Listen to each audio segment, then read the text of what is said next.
ഇപ്പൊ നിങ്ങൾ പോയി കണ്ട് സംസാരിച്ചവർക്ക് തന്നെ വ്യക്തത വന്നല്ലോ, വ്യക്തമായ ധാരണ വന്നല്ലോ. നിങ്ങൾക്ക് ഓരോരുത്തർ കിട്ടിയ മറുപടി, പാമ്പളേരി പിതാവിൻ്റെ നിന്ന് കിട്ടിയ മറുപടി ഇതിനു മുമ്പ് 1-2 പേര് ചെന്ന് കഴിഞ്ഞപ്പോൾ അവരോട് പറഞ്ഞ മറുപടിയാണ്. ഒന്നിനും പരാതിയില്ല. ആഭിചാര കുർബാന ചെല്ലിയതിനും പരാതിയില്ല, വാസൽ പിതാവിന് കുപ്പിക്ക് എറിഞ്ഞതിനും പരാതിയില്ല, വാസൽ പിതാവിനും പരാതിയില്ല. പിന്നെ ആർക്കാ പരാതി? അപ്പൊ ഇവരുടെ ലക്ഷ്യം എന്താണ്? ഇതൊരു റാക്കറ്റാണ്. ഈ ഒരു റാക്കറ്റ് ഒരു ചെയിൻ സർവീസ്. നമ്മളില്ല പണ്ട് ഇവിടെ മണി ചെയിൻ പരിപാടിയൊക്കെ വന്നൊരു ചെയിൻ സർവീസാണ്. ഈ ചെയിൻ പൊട്ടില്ല, ഈ കണ്ണി പൊട്ടില്ല, നമ്മൾ എത്ര പൊട്ടിയാലും പൊട്ടില്ല. പൊട്ടിക്കണമെങ്കിൽ അത്ര ശക്തമായ കട്ടർ വേണം, നല്ല കട്ടർ വേണം. നിങ്ങൾ ഇത്രയും പേര് ചെന്നിട്ടും ഇതൊക്കെ തന്നെയാണ് ഇപ്പൊ നിങ്ങളോട് പറഞ്ഞ മറുപടിയെല്ലാം അടുത്ത ഗ്രൂപ്പിനോട് പറഞ്ഞേക്കണേ. അവരുടെ ചോദ്യങ്ങളും വേറെയാണ്. അപ്പൊ ഒരുമിച്ച് നിന്ന് ചോദിക്കുമ്പോൾ ഒറ്റ ചോദ്യമേ ഉള്ളൂ.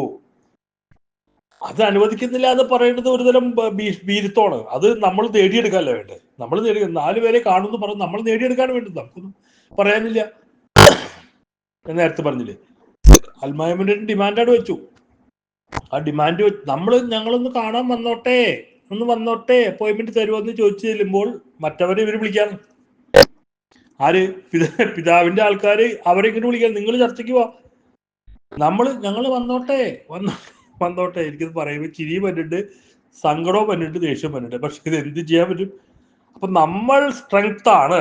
നമ്മൾ ഒറ്റ ഒരു കാര്യത്തിന് വേണ്ടി മരിക്കാൻ നിൽക്കുന്ന ഒരു ഗ്രൂപ്പാണ്. സഭയുടെ വിശുദ്ധ കുർബാന നമുക്ക് വേണം. ഞങ്ങൾ 2021 നവംബർ 28 മുതൽ നമ്മൾ പള്ളി വിട്ട് ഇറങ്ങിയതാണ്.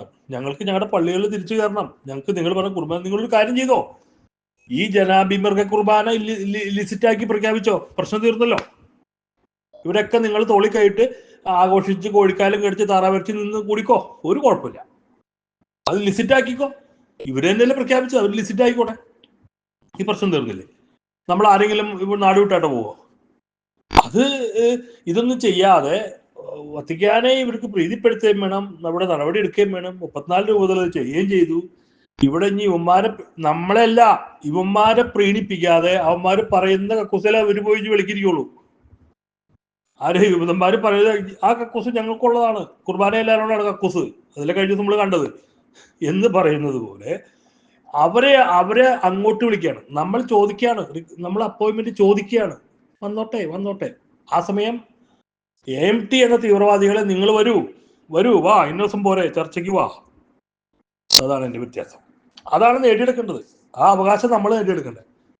അല്ലാണ്ട് ഞാൻ വ്യക്തിപരമായ ആരെയും ഒരു ഗ്രൂപ്പിനെയും ഒരു ലീഡറെയും ഒരു ചെയർമാനെയും ഒരാളെയും ഞാൻ കുറ്റപ്പെടുത്തിയിട്ടില്ല. ഇത് ഞാൻ കോമൺ ആയിട്ട് പറഞ്ഞു, നമ്മളിലുള്ള നമ്മളിലുള്ള പോരായ്മകൾ പരിഹരിക്കാൻ പറഞ്ഞ എന്റെ ചില നിർദ്ദേശങ്ങൾ മാത്രമാണ്. ഇത് നിങ്ങൾക്ക് സ്വീകരിക്കാം, തട്ടിക്കളയാം, എന്റെ ചീത്ത കളിയൊക്കെ ചെയ്യാം. പക്ഷെ ഞാൻ പറഞ്ഞുകൊണ്ടേയിരിക്കും. അതെന്റെ ഉത്തരവാദിത്തമാണ്. ഞാൻ ഈ ഗ്രൂപ്പുകളിൽ പറഞ്ഞുകൊണ്ടേയിരിക്കും. എന്നെ തെളിവിക്കുന്നതും വിളിച്ചോട്ടെ, അത് ഇനിയും പറഞ്ഞുകൊണ്ടേയിരിക്കും. എനിക്ക് മറുപടിയും തരുന്നുണ്ട് പലരും. പക്ഷെ ആ മറുപടി കൊണ്ട് സമ്പൂർണ്ണ തൃപ്തനല്ല ഞാൻ. അതും ഞാൻ ഈ ഇതിൽ വെളിപ്പെടുത്താണ്. പോളേട്ടാ, ഇങ്ങനെയല്ല നമ്മൾ നീങ്ങണ്ടേ, ഒരിക്കലും ഇങ്ങനെയല്ല നീങ്ങണ്ടേ. അതാണ് അതിന്റെ ഒരു നമ്മൾ കണ്ടുകൊണ്ടിരിക്കുന്ന പല കാര്യങ്ങളും നമ്മളുടെ മുമ്പിൽ തെളിഞ്ഞു നിൽപ്പുണ്ട്. പക്ഷെ നമ്മൾ കണ്ണടച്ചിട്ടാക്കാണ്. അത് ഇപ്പൊ തന്നെ പോളേട്ട പറഞ്ഞില്ലേ, അതാണ് വ്യക്തത. പരാതിയില്ല, കംപ്ലൈന്റ് ഇല്ല. ഇനി നമുക്ക് പോയി വാസപിതാവിനെ കുപ്പിക്ക് എറിഞ്ഞത് നമുക്ക് കംപ്ലൈന്റ് ചെയ്യാൻ പറ്റുമോ? ഇവര് ആചാര കുർബാന ചൊല്ലിയത് ഞങ്ങൾക്ക് പരാതി ഉണ്ടെന്ന് പറഞ്ഞ് കൊടുക്കാൻ പറ്റുമോ? ഇതൊന്നും അല്ല കാര്യം. നമുക്ക് വേണ്ട വിശുദ്ധ കുർബാനയാണ്. അവർ കക്കയോ തിന്നയോ അഡ്മിനിസ്ട്രേഷൻ വിഭാഗം പൊളിച്ചു വെക്കുകയോ ലിസി ആശുപത്രി പൊളിച്ചു വെക്കുകയോ മറച്ചു വെക്കുകയോ ഇതൊന്നും അല്ല. നമുക്ക് നമ്മളുടെ ലിറ്റർജി, നമ്മുടെ ആരാധന, ദൈവത്തെ ആരാധിക്കാനുള്ള ആലയത്തിൽ നമുക്ക് പ്രവേശിക്കണം. ആ പ്രവേശനമാണ് നമുക്ക് ആവശ്യം. ബാക്കിയുള്ളതൊന്നും ജീവിതകാലത്ത് മുഴുവൻ തീരില്ല. കാരണം ധനമോഹമാണ് എല്ലാ തിന്മകളുടെയും അടിസ്ഥാനം. അടിസ്ഥാനം. ഇപ്പൊ നേരത്തെ 1-2 പേര് ചോദിച്ചതുപോലെ ഇവർക്ക് പട്ടം കിട്ടിയിട്ടുണ്ടോ, ഇവർ പഠനങ്ങൾ നടത്തിയിട്ടുണ്ടോ, പഠിച്ചിട്ടുണ്ടോ, സെമിനാരി പഠിച്ചിട്ടുണ്ടോ, പട്ടം കിട്ടിയിട്ടുണ്ടോ? നല്ല ചോദ്യം അത്. എനിക്ക് ഇഷ്ടപ്പെട്ട ചോദ്യമാണ്. കാരണം എനിക്കറിയാവുന്ന എറണാകുളം അങ്കമാലി അതിരൂപതയിലെ സീറോ മലബാർ സഭയിലെ MST സഭയിലെ, ഞാൻ പേര് പറയില്ല, MST സഭയിലെ ഒരു ദൈവശാസ്ത്ര പണ്ഡിതനുണ്ട്. അദ്ദേഹം ലോകമെമ്പാടുമുള്ള കത്തോലിക്ക സഭയിലെ വൈദിക വിദ്യാർത്ഥികൾക്കൊക്കെ ബൈബിൾ ക്ലാസ് കൊടുത്തുകൊണ്ടിരിക്കുന്ന ആളാണ്. ഇന്റർനാഷണൽ ആയിട്ട് ക്ലാസ് കൊടുത്തു. ഞാൻ ആളുടെ പേരൊന്നും ഇവിടെ വെളിപ്പെടുത്താൻ ഉദ്ദേശിക്കുന്നില്ല. അദ്ദേഹം ചോദിച്ചൊരു ചോദ്യം, ഇവർക്ക് പട്ടം കിട്ടിയിട്ടുണ്ടോ? അത് നിങ്ങൾ അന്വേഷിച്ചോ? എന്നോട് ചോദിച്ച ചോദ്യം.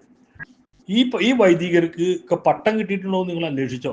അത് ജെനുവിനാണെന്ന് അന്വേഷിച്ചോ? അത് നടന്നിട്ടുണ്ടോ എന്ന് നിങ്ങൾ അന്വേഷിച്ചോ? ഇവർ സെമിനാരിൽ പഠിച്ചിട്ടുണ്ടെന്ന് അന്വേഷിച്ചോ? അന്ന് അദ്ദേഹം ചോദിച്ച ചോദ്യം. കാരണം അത്ര മ്ലേച്ഛമായ വർത്തമാനങ്ങളും സഭയ്ക്കെതിരെ ഇവരുടെ പ്രവൃത്തികളും കണ്ട് ചോദിച്ചു പോയ ഒരു വൈദികനാ, ഒരു ക്രിസ്തുവിന്റെ പ്രതിപുരുഷനായി പറഞ്ഞത്. അങ്ങനെ ചോദിക്കുന്നവരും ഉണ്ട്. ശരിക്കും ഇവർ ചെയ്യേണ്ടത് ഞാൻ നേരത്തെ പറഞ്ഞതുപോലെ ഇവർ പുറത്തുപോയി ശിക്ഷ ഏറ്റുവാങ്ങി പുറത്തുപോയി അനുദപിച്ച് തിരിച്ചു വരിക. അത് തന്നെയാ വേണ്ടത്. ആ ഒരു പ്രക്രിയ നടക്കാതെ ഇവരെ ഇനി ഏത് കൗൺസിലിൽ പ്രതിഷ്ഠിച്ചാലും വിശ്വാസ സമൂഹം ഇവരെ അവജ്ഞയോടെ പുച്ഛത്തോടെ പേപ്പട്ടി ഓടിക്കുന്നവരെ ഓടിക്കും.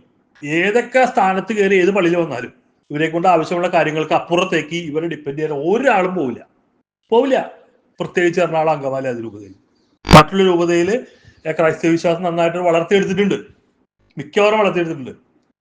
അതുകൊണ്ട് അവർക്ക് പിടിച്ചു നിൽക്കാൻ പറ്റും, സ്പിരിച്വലായിട്ട് പിടിച്ചു നിൽക്കാൻ പറ്റും. എറണാകുളം അങ്കമാലി അതിരൂപതയിൽ വിശ്വാസികളെ ഇവർക്ക് നേടാനാകില്ല, ആത്മീയമായി നേടാനാകില്ല.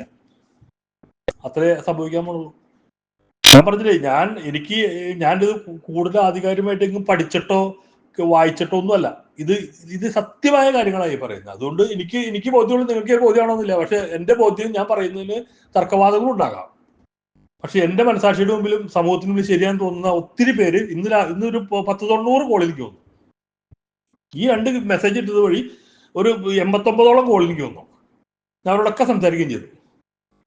അതുകൊണ്ട് ഇത് എന്റെ കടമ, ഞാൻ എന്ന ക്രൈസ്തവന്റെ കടമയാണ്, വേദനയാണ്, എന്റെ വികാരമാണ്, എന്റെ വിശുദ്ധ കുർബാനയ്ക്ക് വേണ്ടിയുള്ള എന്റെ തീഷ്ണതയാണ്. ക്രൈസ്തവ